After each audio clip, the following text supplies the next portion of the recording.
Bueno, bienvenidos a nuestra nueva temporada para la lectura del Evangelio. Estamos acercándonos, ahora el domingo próximo comenzamos un nuevo año litúrgico. Eh, Vamos a empezar la estación, la celebración de la estación de Adviento. eh, Así que un nuevo tiempo para la iglesia y un tiempo muy caro, muy precioso para todos. Vamos a comenzar con un momento de oración y luego nos organizamos. En el nombre del Padre, del Hijo y del Espíritu Santo. Amén. Amén. A ti, Señor, levantaré mi alma. Dios mío, en ti confío. No seas yo avergonzado, no se alegren de mí mis enemigos. Ciertamente ninguno de cuantos esperan en ti será confundido. Muéstranos, oh Señor, tus caminos, enséñanos tus sendas. Gloria sea al Padre, y al Hijo, y al Espíritu Santo, como era al principio, es ahora, y será siempre, por los siglos de los siglos. Amén. Amén. Bien, el video o el texto que estaríamos considerando hoy para el primer domingo de Adviento es de hecho el texto compartido por los dos leccionarios, el anual y el trienal. Así que vamos a disponerlo así para tanto un grupo de pastores como otros que siguen cada uno su propio leccionario. Eh, Antes de iniciar y como ahora estamos retomando nuestras actividades en un nuevo ciclo, en un nuevo periodo, solo quería repasar o compartir dejar así en pantalla la agenda para la transmisión de los miércoles. Vamos a estar haciéndolo los miércoles a las 2 p.m. hora de la Ciudad de México. Eh, todos los miércoles con algunas excepciones.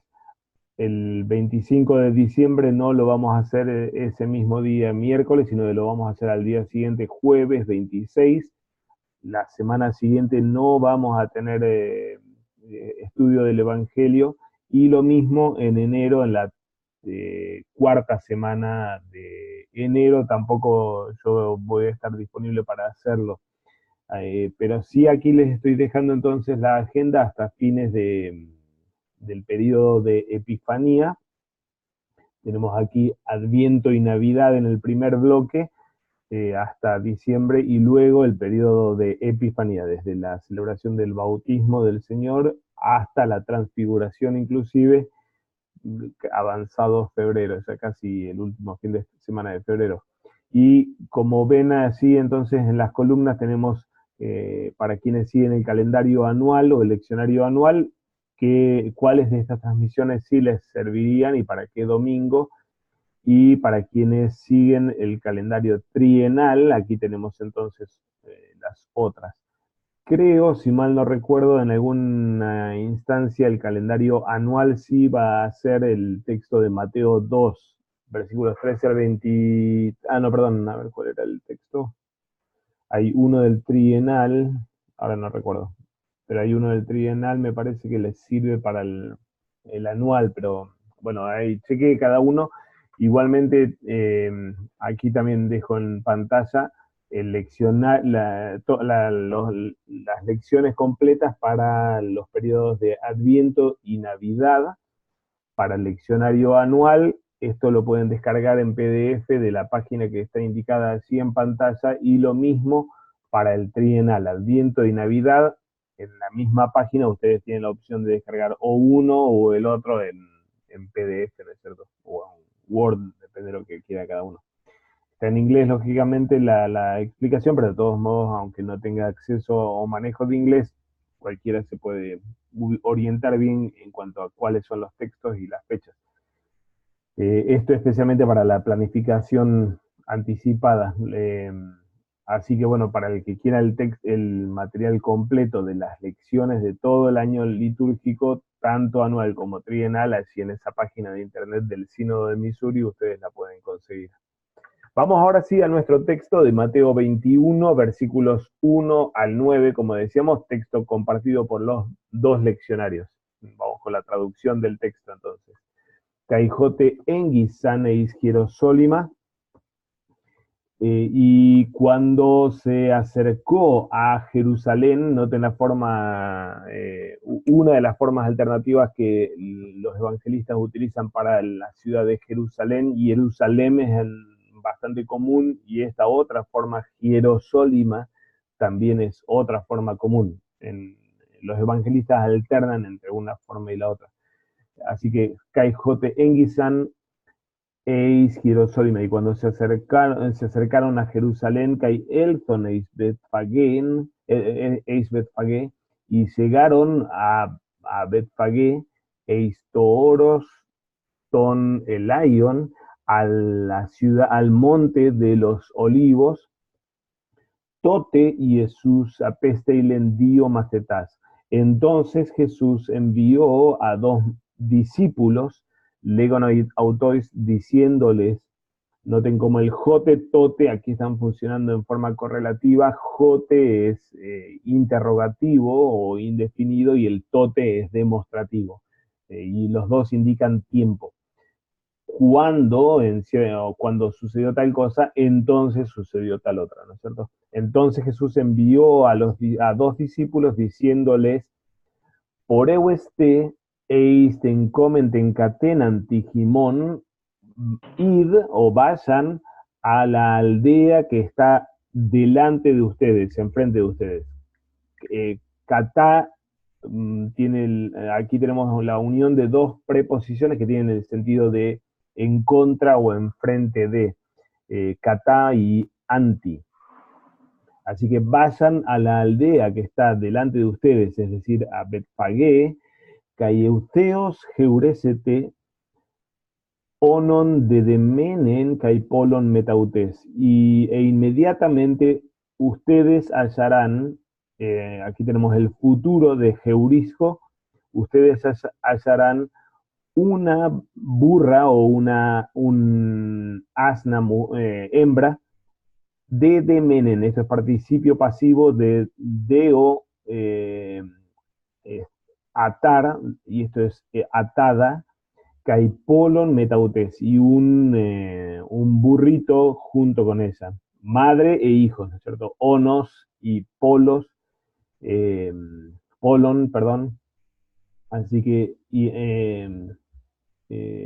están así atados en la ciudad, y el Señor prevé que van a encontrarlo. Participio aoristo del lío desatar, que está modificando o está indicando cuándo va a suceder la acción principal, que es el hago, aquí el agagete muy imperativo, aoristo del verbo hago, trasladar o mover o traer. Después de desatarlos, tráiganmelos.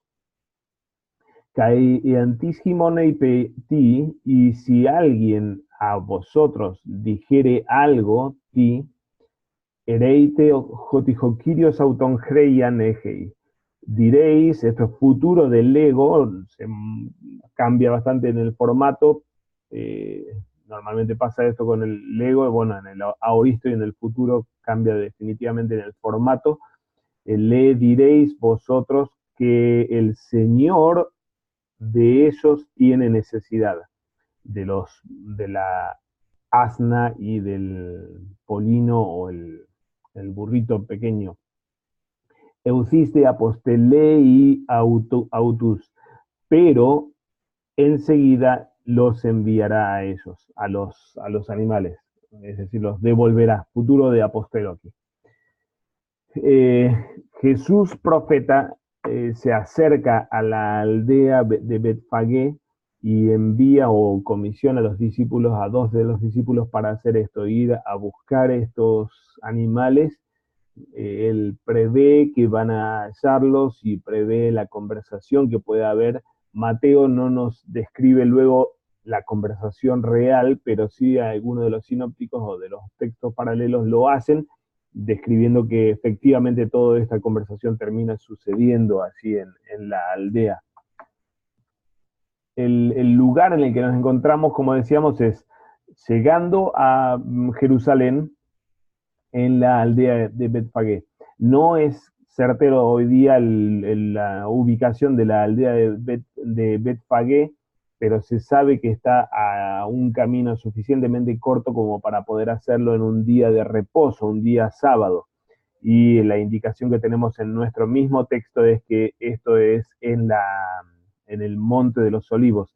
Así que probablemente aquí tenemos la ciudad de Jerusalén y al sudeste Betania y el camino a Jericó. Llegando a Jerusalén, antes de llegar al Monte de los Olivos, entonces está la aldea de Betfagé. El episodio este es justamente aquí, antes de llegar a Betfagé y pasando por Betfagé o al costado de Betfagé y atravesando el Monte de los Olivos eh, para acercarse al Valle de Cedrón. Aquí, creo que en alguna ocasión lo hemos mencionado, la vista de la ciudad de Jerusalén es realmente imponente, especialmente el templo era imponente al cruzar el monte por el hecho de que de golpe se veía así la ciudad sobre los cerros, también elevada, toda rodeada por valles, la ciudad elevada y el templo o la explanada del templo por encima de la misma ciudad también. Así que, como digo, la vista para el peregrino era realmente imponente, la belleza del templo era imponente y lo que representaba peregrinar a Jerusalén y particularmente peregrinar a Jerusalén en la fiesta de la Pascua, para toda la gran expectativa apocalíptica y mesiánica que el Israel del tiempo de Jesús tenía, este era un momento realmente cargado de sensaciones, de expectativa y de valor en términos de historia de la salvación. Hay algún escrito del Talmud, si mal no recuerdo, babilónico, que dice, suma a esto justamente con respecto a la expectativa mesiánica, quien dice así, uno de los padres del judaísmo rabínico posterior al Nuevo Testamento, quien sueña con un burro, sueña, anhela la redención, referente justamente a la profecía que ahora el evangelista nos va a citar.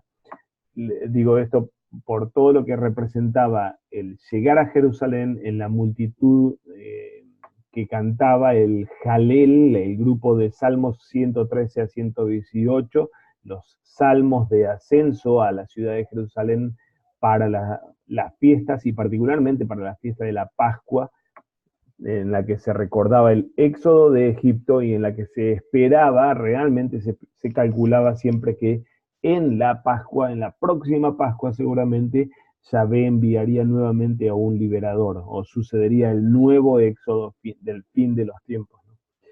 En este contexto Jesús manda a buscar estos dos burros y el evangelista nos aclara en el versículo 4, tuto de que con enginaplerocé torresten dia tu profetu legontos. Esto sucedió a fin de que se cumpliera lo que dijo, lo que fue dicho por medio del profeta, diciendo, o que el cual dijo, Eipate te cicatrición, díganle a la hija de Sión, Idu Basileus su soy. He aquí tu rey viene a ti, praus kai epibebekos epionon, manso y montado, esto es participio perfecto activo de epibaino. Epibaino es el verbo que se utiliza para subirse a una barca, por ejemplo, o también montar un animal, como es el caso. Así que manso y montado epionon sobre una burra o sobre una asna, que epipolon huion hipotzigiu, y sobre un pollino o un burrito, hijo de un animal de carga. Noten que aquí tenemos hipo debajo de y tzigos, tzigé, perdón, es es eh, el pedazo de madera que se pone, el yugo en español, el bloque de madera que se pone para unir a dos animales, ¿no? Así que epitzigios es bajo yugo o un animal de carga en realidad, un animal doméstico puesto para trabajar.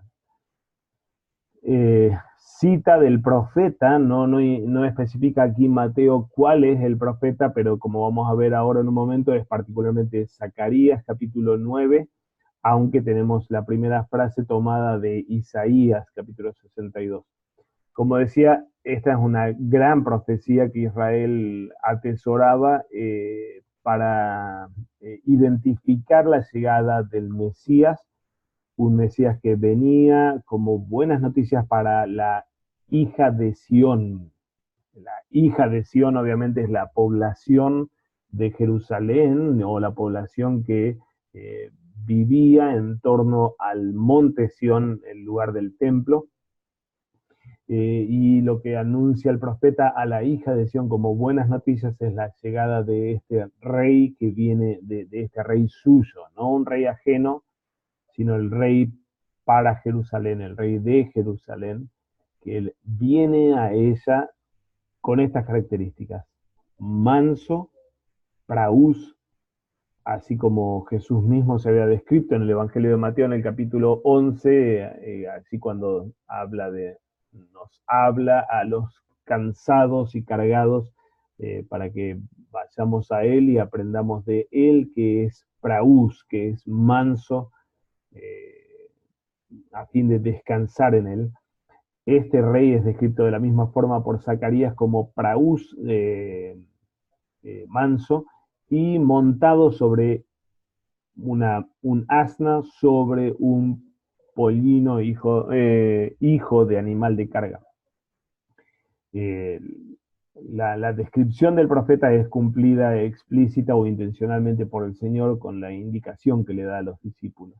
Versículo 6, por Eustentes dejo y macetai, yendo los discípulos, caipoyes antes sinetaxen autois Jesús, y después de hacer polleo, este participio aoristo de polleo, después de hacer tal como les había indicado a ellos Jesús, egagon ten onon kaiton polon, trajeron a la asna y al pollino, kai epececan epauton tajimatia, y pusieron, esto es aoristo de epitícemi, poner encima de, y pusieron encima de ellos las ropas, las mantas.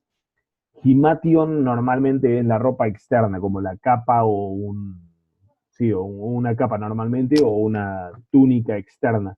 Esto es lo que ellos pusieron sobre los animales, los discípulos, y kai epecafisen pano autón. Y se sentó, esto es tercera persona del singular referente a Jesús, epicathizo, aoristo de epicathizo, sentarse encima de o montar, epano autón, encima de ellos, plural. Aquí siempre ha sido un tema un poco complicado la comprensión de esta última frase de Mateo. Jesús se monta sobre los dos animales. Algunos intentan resolver esto o explicar esto a fin de darle algún tipo de sentido, como que Jesús sí fue montado sobre los dos, un tramo sobre uno, otro tramo sobre el otro, o y de hecho los padres de la iglesia antigua entienden cada una de estas bestias, la bestia eh, ya domada, la madre, como referente al Israel bajo el yugo de la ley, y la bestiecita nueva, el polino todavía no domado, como referente a la iglesia gentil, uno referente a la sinagoga judía y otro referente a la iglesia gentil, no bajo la ley, pero un tanto salvaje o extraída del mundo salvaje como es ese Polino joven, la iglesia gentil, ambos instrumentos para que Jesús entre a Jerusalén y junto con ellos eh, el mundo entre también a Jerusalén y finalmente al lugar santísimo o a la Jerusalén celestial. Esto es lo que decía Orígenes de Alejandría. Viniendo de Jericó hasta la ciudad de Jerusalén, en estos dos animales como los instrumentos de las dos iglesias, judía y gentil, por medio de las cuales Jesús entra a Jerusalén y junto con él el mundo también entra a Jerusalén para ascender a la Jerusalén celestial. Fue una de las vías por las que trató de salirse o de dar razón de por qué Mateo parece decir que Jesús se sienta sobre ellos, sobre los dos animales.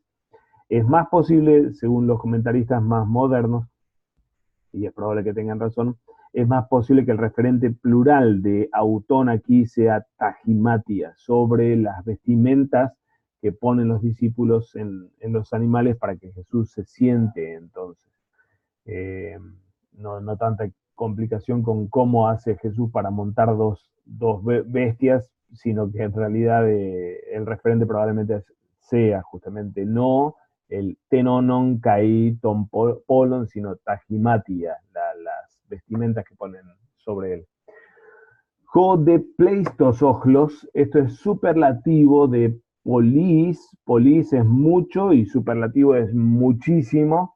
El pueblo muchísimo o el muchísimo pueblo sería otra forma más normal para traducir esto, sería la mayor parte de la multitud, que de hecho era muy numerosa. Recordamos que Jesús está yendo a Jerusalén para la Pascua con toda la cantidad de israelitas que vivían dentro de Palestina y que vivían fuera de Palestina también, peregrinando a la ciudad santa de Jerusalén para la celebración, para la fiesta de la Pascua. Así que la multitud realmente era grande en este tiempo en Jerusalén y aquí el evangelista nos dice que la inmensa multitud o la mayor parte de la multitud estrosangeauton tagimatia en tejodo.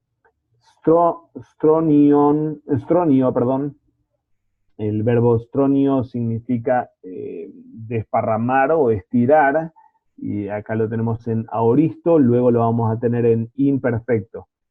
Desparramaron sus propias ropas en el camino, esta es la multitud. Antes habían sido los discípulos que pusieron su ropa sobre los animales, ahora la gente los pone en el camino para que Jesús cabalgue encima de ellos. Aloide, pero otros ecopton, copto es cortar y esto es imperfecto de copto. Otros comenzaron a cortar cladus, ramas, apotondendron, de los árboles, que hay estronion, aquí tenemos en imperfecto el mismo verbo que tuvimos arriba, y desparramaban o las extendían en el camino. La imagen característica del domingo de la Pasión, en la que la multitud tiene este gesto de aclamación y de honra al Señor que viene montado entrando a Jerusalén y que lo expresan de esta forma, poniendo sus ropas y poniendo las ramas de árboles. Las ramas no indica aquí que se trate de palmeras, pero sí lo tenemos en algunos de los otros evangelios.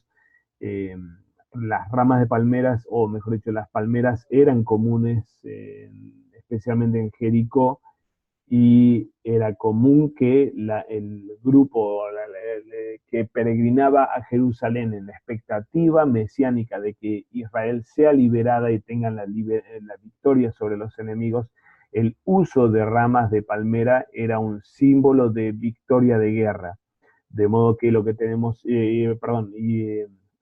exactamente este mismo cuadro, el guerrero principal, el rey, el que viene a asumir el reinado, entrando a Jerusalén montado y siendo aclamado por la multitud que tira sus ropas y pone hojas de palma sobre el camino, no sucede solamente en el caso de Jesús, sino que lo tenemos con varias otras figuras mesiánicas previas a Jesús, como fueron Judas Macabeo. En el segundo libro de Macabeos tenemos el relato de la entrada de Judas a la ciudad de Jerusalén de esta forma, y uno de sus hermanos, el mayor Simón Macabeo, cuando logra eh, recuperar el templo, también entra de esta misma forma.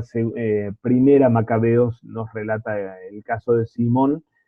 Ciento y algo de años antes de Jesús sucede precisamente esta misma imagen como signo de victoria sobre los griegos, eh, y sobre la contaminación de Jerusalén y del templo, la liberación de Israel para poder rendir culto como correspondía, y la aclamación de estas figuras de corte mesiánico realmente.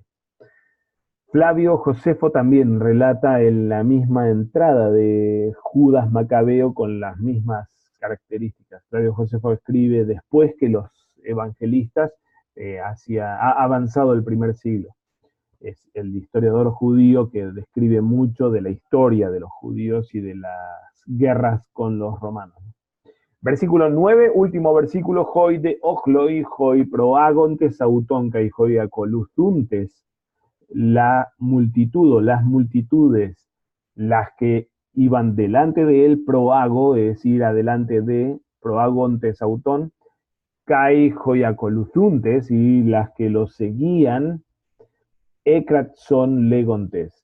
Iban gritando, diciendo, kratzo es gritar, y aquí tenemos el imperfecto que marca otra vez, a diferencia del aoristo, como una acción puntual. El imperfecto marca ingreso a una acción continuada o la permanencia de esa acción. Kratzo aquí está en imperfecto, así que estas multitudes iban gritando, iban gritando, o estaban gritando y decían, es decir, el canto una porción del Salmo 118 y 148, evidentemente lo repitieron múltiples veces. Hosanna tohuyo David. Osana, o, Osana al hijo de David, eulogemenos joerjómenos enonomatikiriu. Eulogeo, perdón, es bendecir, y aquí esto es participio pasivo: bendito el que viene, joerjómenos, enonomatikiriu, en el nombre del Señor, Hosanna en toishipsistois.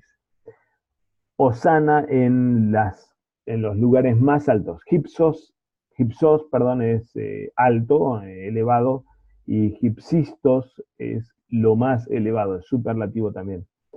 El canto entonces tiene estos tres versos, primero y último con la expresión Hosanna. Esto es transliteración del hebreo Hoshiana, dos palabras que significan sálvanos, por favor. Pero está utilizado aquí como clamor para ser liberados, pero al mismo tiempo en el sentido en el que hoy día la iglesia normalmente utiliza el término Hosana, no tanto como un pedido para recibir el beneficio o la misericordia, sino especialmente como un grito de aclamación o de exaltación de esta figura. Es casi el uso normal entre nosotros. En realidad, en el hebreo, Hoshiana, especialmente la terminación na, marca un ruego un tanto desesperado o en medio de la desesperación. Hoshia es sálvanos, y na es por favor, sálvanos. Pero en este caso, como decíamos, noten que en la primera línea tenemos el dativo de objeto indirecto, es decir, Hosana al Hijo de David.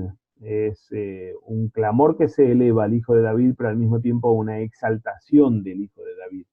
Y en la última línea tenemos la misma expresión, Hosana, ahora modificada por la frase preposicional en las alturas. Sálvanos, no sálvanos en las alturas, sino acá en la tierra, sino que nuestra salvación venga de las alturas, así como lo vamos a ver en un momento. Bien, no sé si hay preguntas sobre el griego en sí o algún otro aspecto del texto.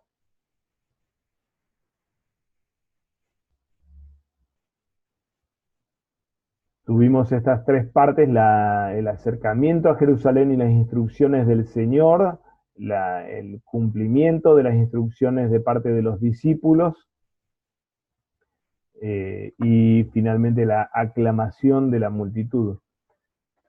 Si no hay preguntas, avanzamos con la estructura del texto, algunas notas sobre la estructura.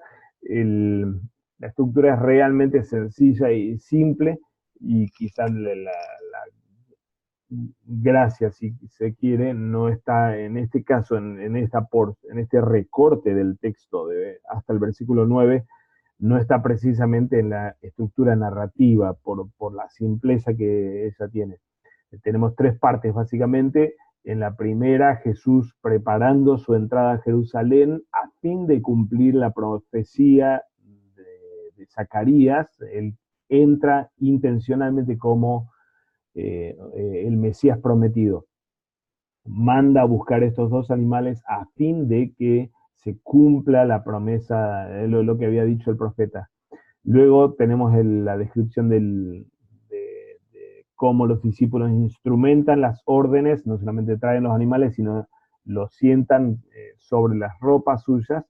Y finalmente la reacción de la multitud que lo aclama, eh, atribuyéndole a él un canto que siempre se cantaba cuando se subía a Jerusalén, el Jalel. Esta es la última parte del Jalel, de los Salmos 113 y 118, pero ahora la distinción de lo que normalmente pasaba, porque cualquiera diría, bueno, siempre Israel que subía a Jerusalén para la Pascua cantaba esto, y no es sorpresa que lo hayan hecho allí.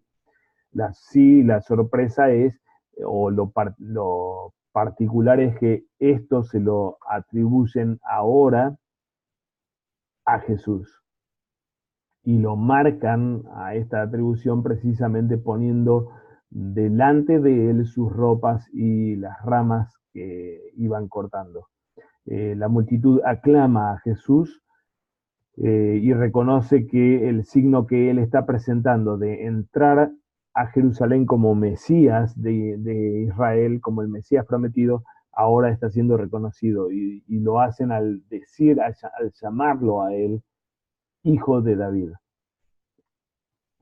Estas dos primeras secciones, perdón, la primera y la última sección están marcadas en forma característica para el evangelista Mateo, con citas del Antiguo Testamento. La primera parte, la cita del Salmo 61 y Zacarías 9, y la última de estas dos partes de Salmos 118 y 148, y de hecho son casi en forma de eco las dos partes principales de nuestro texto.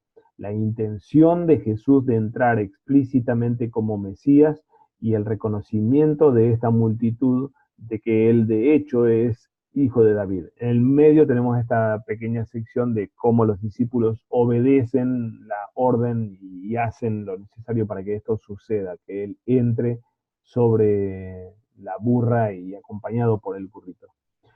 Un comentarista bastante reconocido, Ulrich Lutz, comentarista para este Evangelio de Mateo, dice, sostiene que en realidad el corte tan temprano en versículo 9 es un poco indebido. En realidad el texto entero es hasta el versículo 17, sostiene Lutz, y lo que nos presenta Mateo así en el capítulo 21, versículos 1 hasta el 17, es esta escena progresiva de avance del Mesías desde afuera de la ciudad a la ciudad misma, adentro del templo. Y estas secciones, o estas tres secciones, o estos círculos concéntricos que lo ponen finalmente a Jesús como Mesías davídico, haciendo milagros en el mismísimo templo ahora, eh, no solamente recoge todo el relato, toda la narrativa de Mateo entero hasta este punto casi de clímax, sino que se concentra en torno a la pregunta de la sección intermedia: ¿quién es este? Así como lo preguntan los habitantes de la ciudad de Jerusalén, y recibe la respuesta eh, aclamatoria de que este es el hijo de David, así como se lo aclama en el camino de entrada y como finalmente se lo vuelve a aclamar en esta última sección, versículos 12 al 17, al ver los milagros que él hace adentro del templo. Así que obviamente la estructura esta gira en torno a la identidad de Cristo como Mesías, como hijo de David, y especialmente a la división de aguas que se genera inmediatamente en la hora de la entrada de Jesús a la ciudad de Jerusalén en torno a esa misma identidad. Los que son beneficiarios de sus milagros y creen en él, lo aclaman como hijo de David, y los líderes religiosos repudian esto y reclaman a Jesús que reprenda a su gente para que no lo aclame como tal, ¿no es cierto? Esto marca la división entre el verdadero Israel que recibe a su Mesías y el falso Israel, paradójicamente los líderes religiosos que rechazan al Mesías. Sea como sea, el leccionario nos está indicando una porción más corta como la que decíamos, o como la que estamos considerando, que de hecho funciona naturalmente como una unidad, o es satisfactorio como unidad de sentido.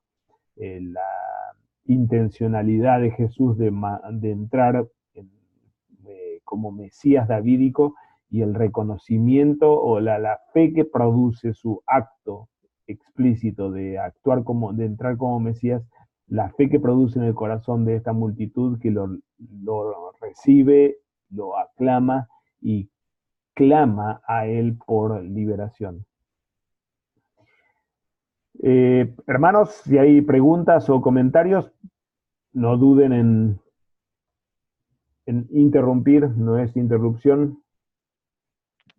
Sí, bueno, de hecho lo que traía Pastor en cuanto al el límite, el punto, y como lo ya se anticipaba ayer también en el video con el Pastor Sergio, es el punto de la encarnación de Cristo, o esto de hijo de David y la aclamación, aunque por ejemplo estaba revisando ahorita, los padres de la iglesia también lo colocan este texto, el corte hasta el 17, en cuanto al mismo comentario, pero como bien dice, la cuestión aquí es el punto central, ¿no? De lo que se quiere tener para este día en cuanto a este hijo de David.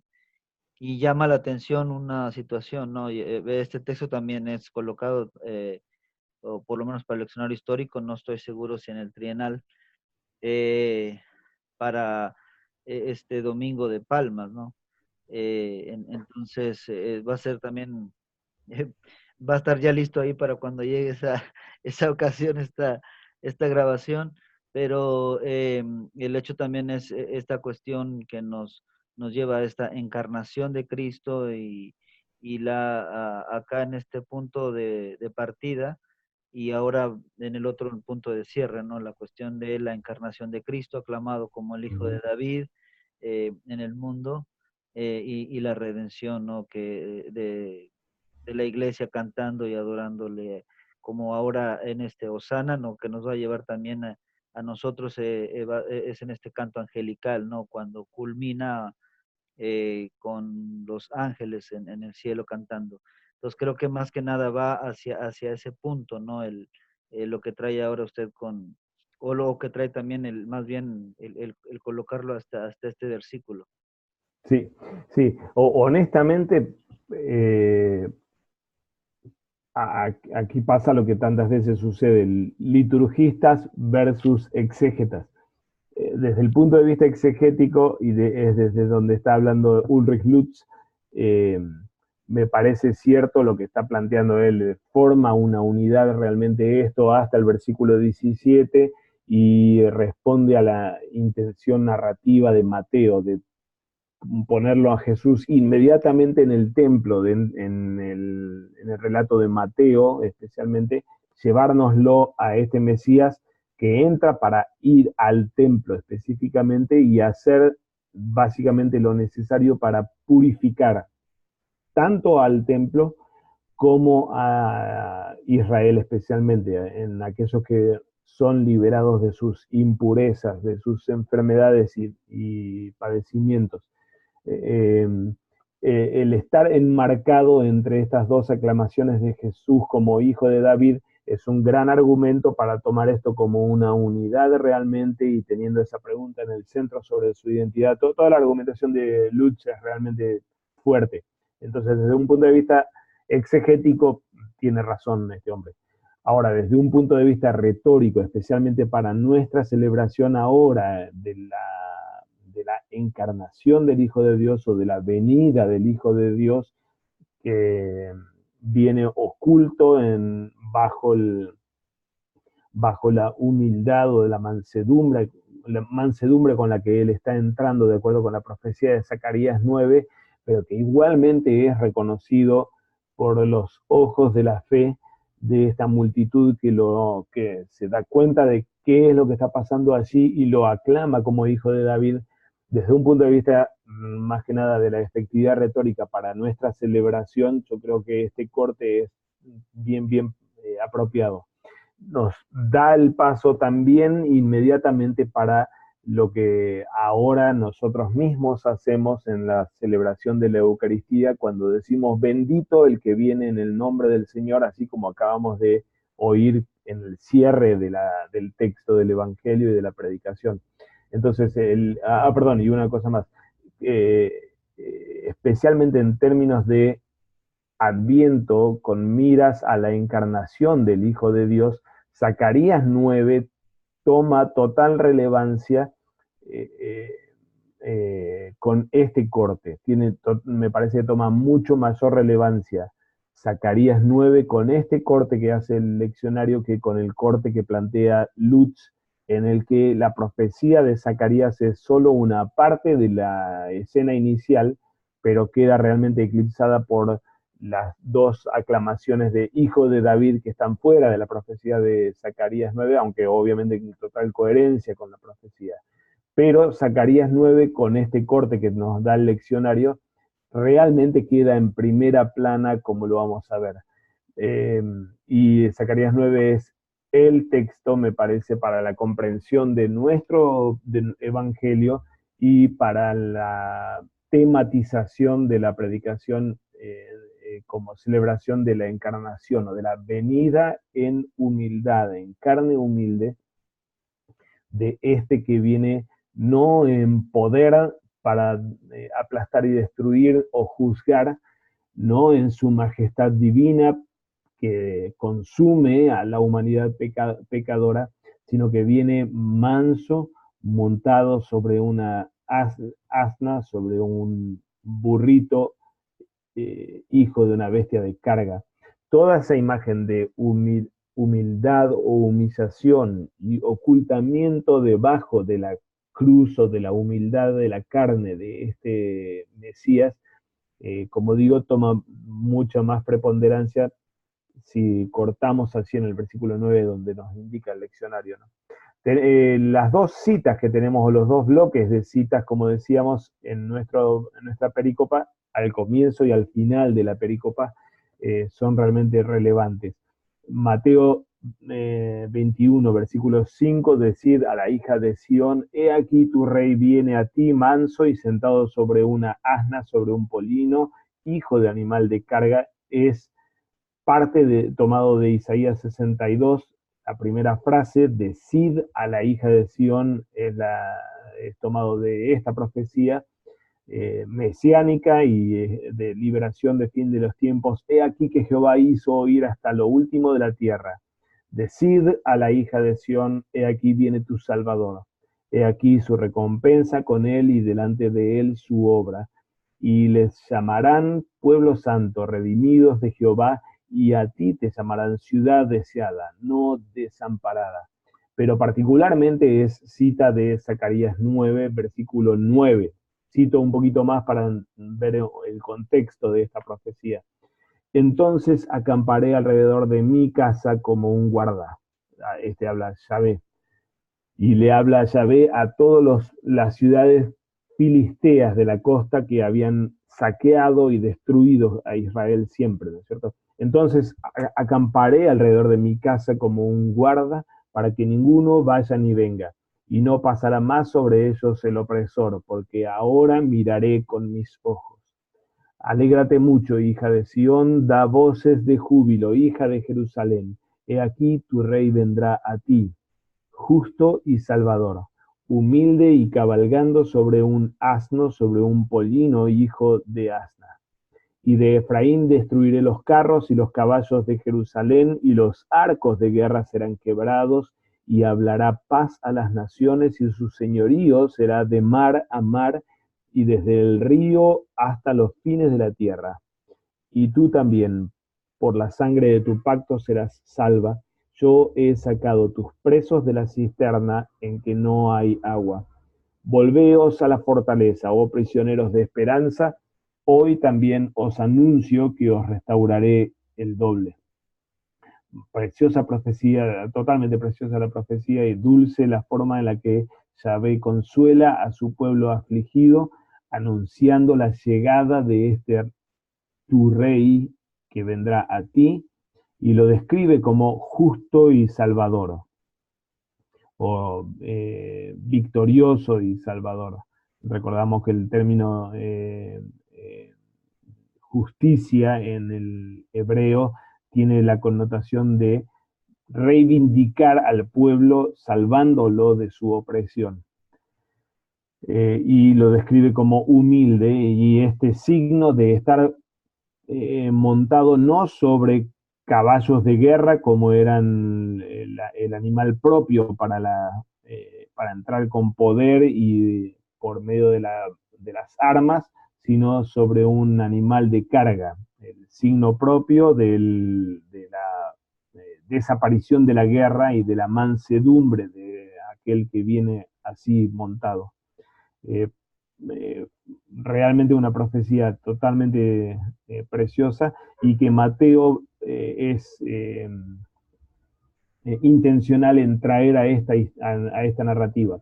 Los otros evangelios que también narran la entrada de Jesús a Jerusalén no hacen mención de Zacarías, sino que utilizan, yo creo que es Miqueas, la cita que ellos utilizan en algún caso, pero sí Mateo conecta la entrada de Jesús a Jerusalén con esta profecía puntualmente para explicitar la intención del Señor de cumplir esta profecía.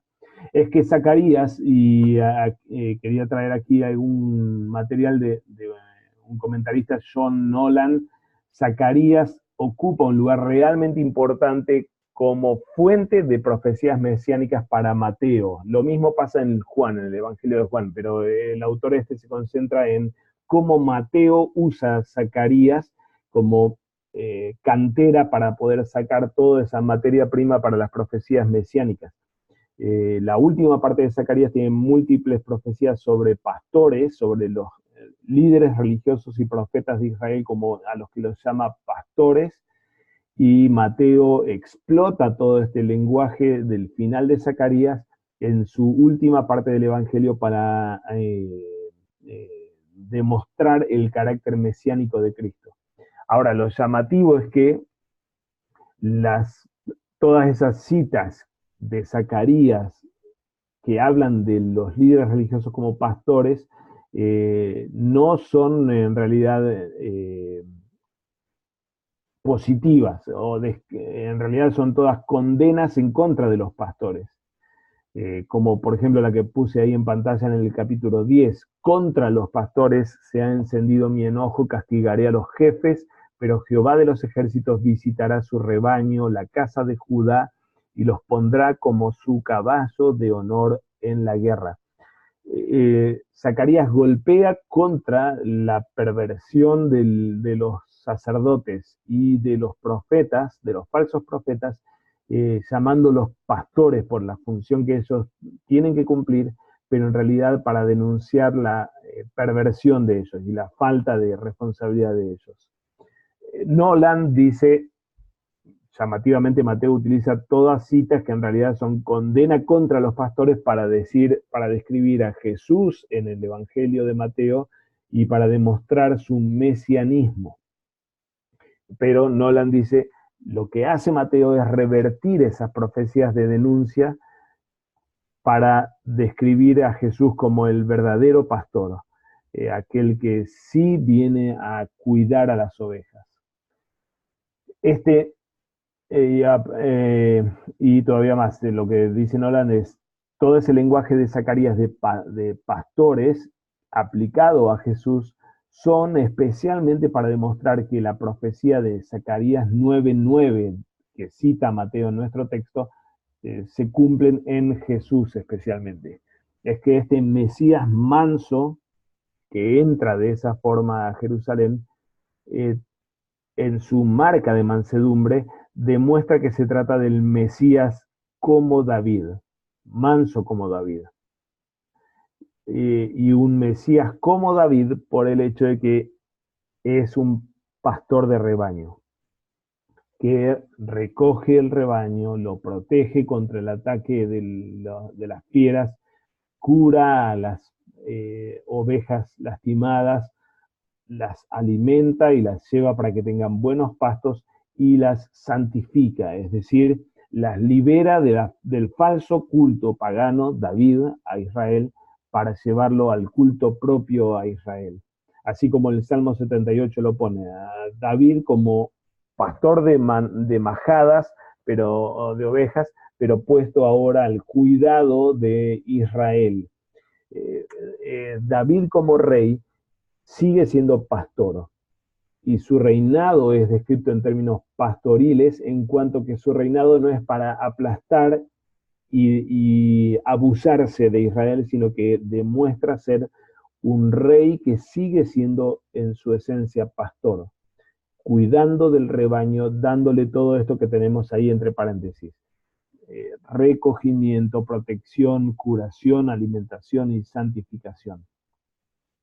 Lo que hace entonces Mateo aquí con todo este lenguaje davídico es decir, este Jesús que entra manso está demostrando ser realmente el Mesías davídico del que Mateo mismo ya vino hablando a lo largo de todo el Evangelio, pero ahora en los últimos capítulos va a bombardearnos con citas de Zacarías sobre pastores, pero ahora revertidas en forma positiva para demostrar que Jesús es el verdadero y buen pastor que viene a curar o a cuidar a Israel, a sanar a Israel de sus pecados.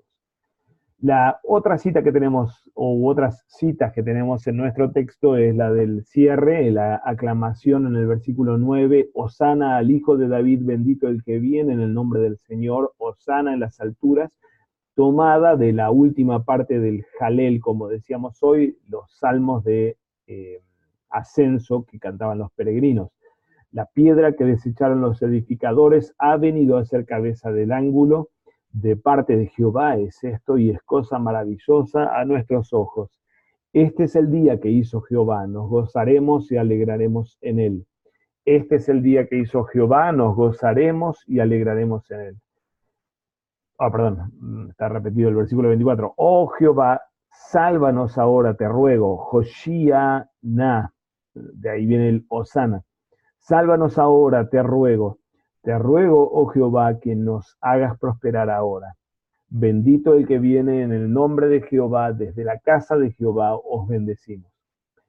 Algunos comentaristas dicen que el versículo 26 lo dicen los sacerdotes recibiendo al pueblo de Israel al entrar al templo. y es bastante posible. Aunque también es bastante posible que el bendito el que viene en el nombre de Jehová en la lectura original de los Salmos se refiere al rey de Israel como aclamado por ser quien preserva y resguarda a Israel a fin de que de que el pueblo pueda rendir el culto propio para Jehová al proteger la ciudad de Jerusalén y al resguardar el templo. Si es este el caso, lo que tenemos aquí en Mateo 21:9 es el reconocimiento explícito, así como lo dice la primera frase, Hosana al hijo de David, reconociéndolo a él como el Mesías davídico, el bendito el que viene en el nombre del Señor, referente a Jesús también, como resonando al uso original del Salmo, en el que se aclamaba al rey por proteger el culto propio y por salvar a Israel de los enemigos a fin de que Israel pueda ser el pueblo que rinde culto a Yahvé. Es bastante posible esto. El mismo texto termina con esta referencia al Hosana en las alturas, tomada de otro Salmo 148.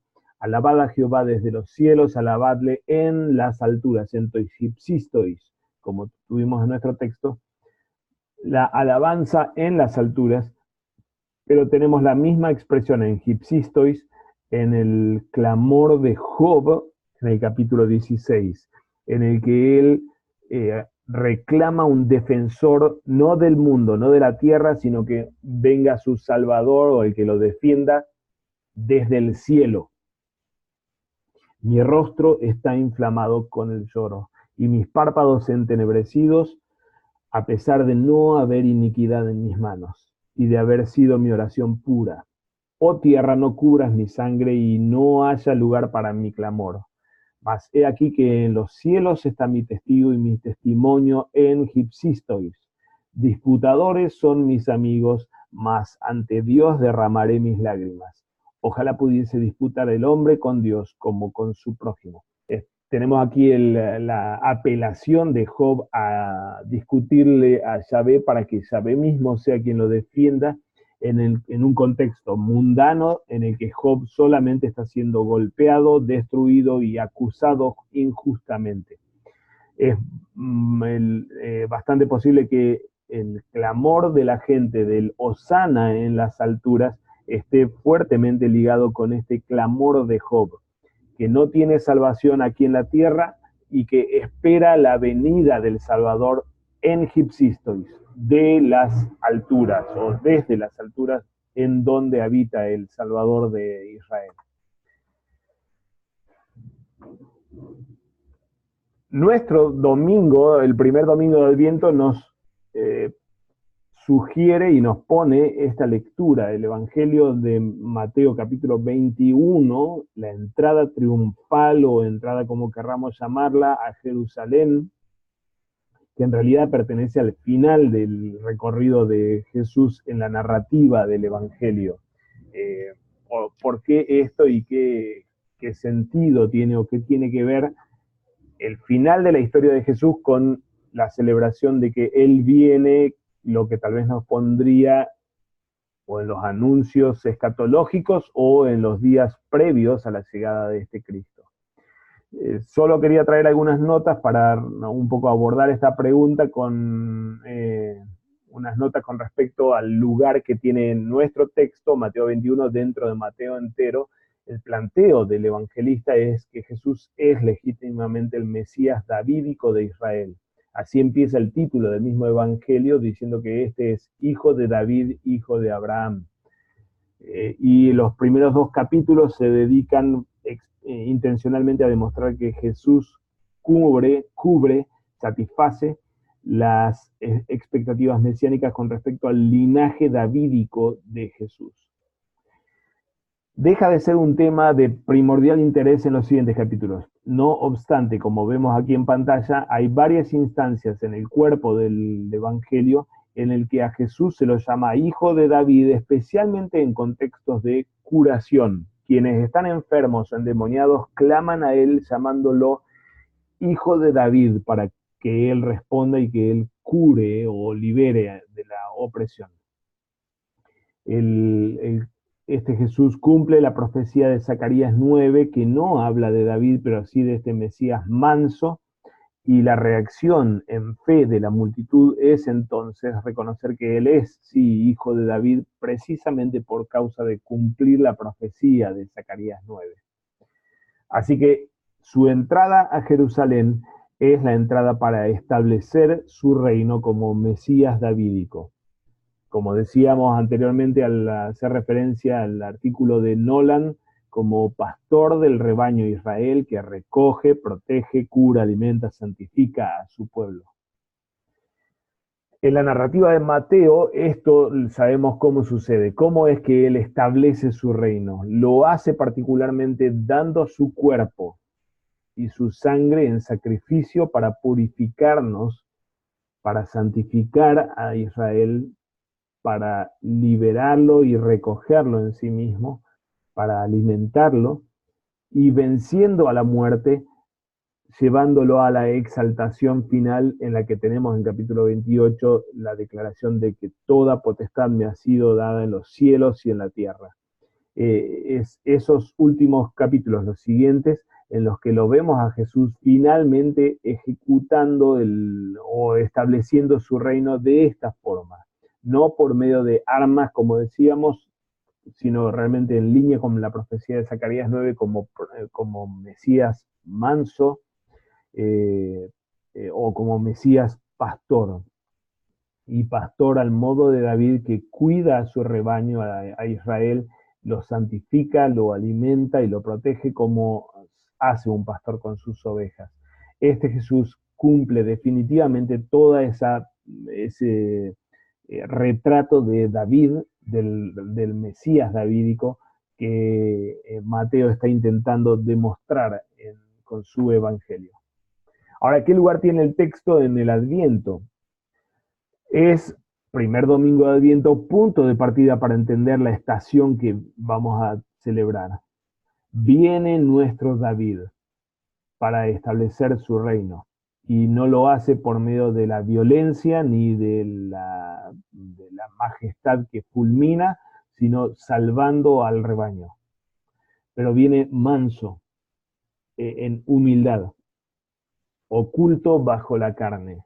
Es Dios haciéndose hombre, tomando nuestra carne a fin de entregarse en el sacrificio. Toda esta mansedumbre y humildad en términos de Filipenses 2 avanza finalmente en humillación hasta la misma cruz, a la muerte de cruz. Ahora, esa carne que él asume ahora o está asumiendo ahora es de hecho el instrumento por el que nos purifica, porque él ofrece esa carne como sacrificio expiatorio y es el alimento de vida eterna con el que el pastor alimenta a su rebaño. La carne, paradójicamente, no va en detrimento del establecimiento de su reino, sino que precisamente es el instrumento con el que Él nos purifica y Él nos alimenta, es decir, con el que Él establece su reino como Mesías davídico. Así Él se vuelve nuestra justicia, purificándonos y dándonos a cambio el perdón y estableciendo su señorío, la destrucción de todos los tiranos. Esto, teológicamente hablando, nos ubica especialmente en la comprensión de la venida de Cristo en el marco de nuestra sumisión o sometimiento bajo la tiranía satánica, así como Lutero mismo lo pone en el Catecismo Mayor. Las confesiones luteranas no citan Mateo 21, pero sí hay algunas porciones que son sumamente relevantes. Este comentario de Lutero en el credo, al segundo artículo del credo, me parece que representa totalmente lo que estamos celebrando en este primer domingo de Adviento. En efecto, después de haber sido nosotros creados y una vez que habíamos recibido diversos beneficios de Dios el Padre, vino el diablo y nos llevó a desobedecer al pecado, a la muerte y a todas las desdichas. de modo que nos quedamos bajo la ira de Dios y privados de su gracia, condenados a la perdición eterna, tal como nosotros mismos lo habíamos merecido en justo pago por nuestras obras. Y nos faltó todo consejo, auxilio y consuelo, hasta que el Hijo único y eterno de Dios se compadeció de nuestra calamidad y miseria con su insondable bondad y descendió de los cielos para socorrernos.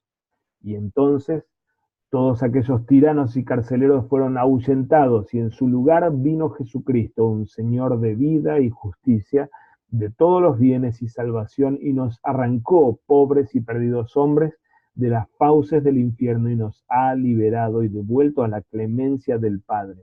Nos ha puesto bajo su tutela y amparo como cosa suya para gobernarnos con su justicia, su sabiduría, su potestad, su vida y su bienaventuranza. Él nos ha conducido del diablo a Dios, de la muerte a la vida, del pecado a la justicia y nos mantiene en eso. La descripción fantástica realmente en términos de liberación que hace Lutero aquí de lo que confesamos en el segundo artículo del credo apostólico, cómo Jesús se hace Señor nuestro no para pisarnos y aplastarnos, sino que Él viene a nosotros como Mesías manso, como Rey manso, bajo en este ocultamiento de humildad y humillación en el vientre de una virgen como un pequeño niño, pero a fin justamente de marcar su venida para salvarnos y para liberarnos, me parece bien fascinante. Yo creo casi la cita para nuestro texto y nuestra celebración, del mismo modo que también en el Catecismo Mayor, su comentario a la segunda petición, así cuando Lutero dice, la venida del reino de Dios hacia nosotros se realiza de dos maneras. Primero, aquí, temporalmente, por la palabra y la fe. Segundo, eternamente, por la revelación, o no es Offenbatum, sino Offenbarung. Esto me equivoqué, o le erré a la tecla. El Offenbarung es la manifestación en poder del fin de los tiempos. Así que lo que tenemos aquí en Venga a nos tu reino es el pedido de que Él venga en los sacramentos, en la palabra recibida en fe, y venga finalmente en esa segunda venida. Ahora en el Adviento estamos celebrando su venida en la encarnación y, a propósito de Mateo 21, su venida en la cruz. Casi como que tenemos una multiplicidad de venidas conjugadas en el mismo domingo que viene ahora, ¿no es cierto? Nos preparamos para su segunda venida, recordando su encarnación, leyendo el texto de Mateo 21 en el que Él viene para la cruz, así como lo estamos recibiendo hoy como el bendito, el que viene en el nombre del Señor en el mismo sacramento del altar. No vamos a concentrarnos en estas otras citas, pero me parece son buenos otros pasajes de las confesiones luteranas referentes a la encarnación y a lo que representa el hecho de que Él se hizo humano para nosotros, tanto en el artículo 3 como en el artículo 8 de la Fórmula de Concordia. Tampoco vamos a detenernos aquí en las otras lecturas. En el leccionario anual tenemos una serie de textos, Jeremías 23, Salmo 24 y Romanos 13, y en el trienal, Isaías 2, Salmo 122 y el mismo Romanos 13 que en el anual también. Últimos comentarios y luego podemos abrir a un pequeño diálogo si ustedes así lo desean. Solo sugerencias o líneas para la proclamación. Obviamente no podemos omitir la referencia a este tiempo que estamos ahora, iniciando el domingo, como tiempo de ansiosa expectación por nuestra redención. Segunda venida del Señor que esperamos, pero al mismo tiempo esperamos, como en el otro video que estamos subiendo junto con el de Sergio Fritzler, hablándonos sobre la etapa del Adviento, esperamos lo que ya hemos recibido. El Adviento nos pone, como decíamos recién, en toda esta casi sensación de estéreo entre la primera y segunda venida y todas las venidas que están en el medio en términos de su entrega en la cruz y su entrega a nosotros domingo tras domingo en los sacramentos. Pero esperamos, ansiamos lo que en realidad ya hemos recibido. De modo que esto no solamente es una ansiedad incierta, sino que es un tiempo de gozosa celebración por su venida, la que ya sucedió, la que está sucediendo y la que viene por delante. En la predicación me parece que uno puede, creo que es una buena movida de piezas aquí, preguntarse si realmente lo es. Si realmente lo es, si realmente es un tiempo de gozosa celebración y de ansiosa expectación por nuestra redención. Tal vez dos líneas de forma de vida que tenemos hoy día tan fuertes y tan impregnadas en nuestros hábitos de olvidarnos de la espera y ya no clamar legítima y honestamente venga a nos tu reino, o ese maranata de la escatología, o tampoco gozarnos en su venida realmente, sino en otras cosas que son nuestra fascinación y nuestra panacea que eclipsa lo que representa la venida de Cristo. Entonces se pone delante nuestro como predicadores el desafío de exponer la realidad de nuestra gente bajo la tiranía de los carceleros. Nos falta todo consuelo, como Lutero lo pone en el segundo artículo del credo. Somos dispersados, estamos bajo el ataque satánico, enfermos en nuestros pecados, sin buenos pastos y contaminados. Todo aquello que nos falta como rebaño destruido, así cuando el buen pastor no está proveyendo lo que él como Mesías davídico provee. Traer esto en la predicación obviamente es el espacio de la ley que condena y que confronta con la pecaminosidad y la perversión con la que vivimos, con el desprecio por la novedad de vida y las buenas nuevas de salvación en las que estamos, por las que somos beneficiados, pero abre paso para que entonces, si la proclamación gozosa del Evangelio tome su dulzura y su relevancia realmente. Entonces viene la predicación del Evangelio. Él viene, y viene oculto en humildad, en una humillación que avanza hasta la muerte.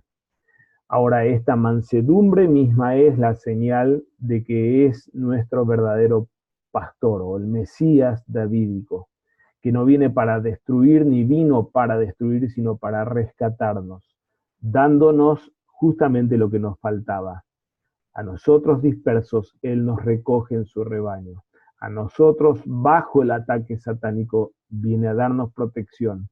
A nosotros, enfermos en nuestros pecados y obsesiones, Él viene a curarnos, a justificarnos. A nosotros, sin buenos pastos, viene a darnos alimento de vida eterna, y a nosotros, contaminados con nuestros pecados y nuestra profanidad, Él viene a santificarnos y a habilitarnos para el culto propio.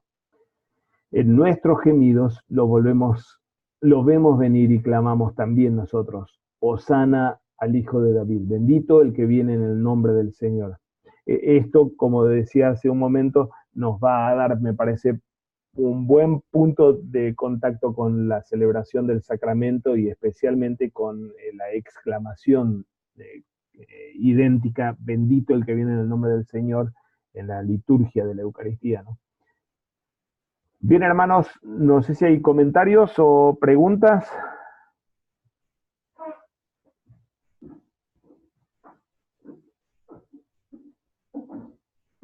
No, profesor, está muy, muy claro, bastante bueno este material que nos está trayendo.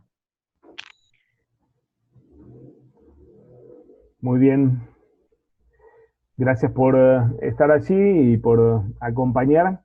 Y esperamos que sea de provecho para la predicación y para el inicio de esta gran etapa que tenemos como iglesia, de recordar su venida y de celebrar su venida en mansedumbre a fin de liberarnos y de ser nuestro David, de ser nuestro pastor, recogiéndonos, curándonos, perdonando nuestros pecados y alimentándonos y también asegurándonos el acceso santo al Padre en su propio cuerpo santo. Que el Señor los bendiga y bendiga también el nuevo año litúrgico y la predicación de este domingo, hermanos. Vamos a terminar orando al Padre Nuestro. Padre nuestro que estás en los cielos, santificado sea tu nombre.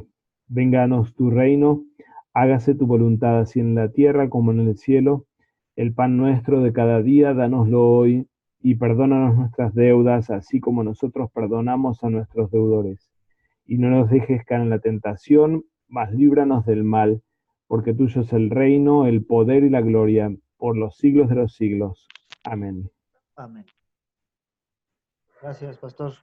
No, Gracias, por favor, gracias, Adrián y hermanos, un gusto y que el Señor los bendiga. gracias, gracias. Gracias, Reto.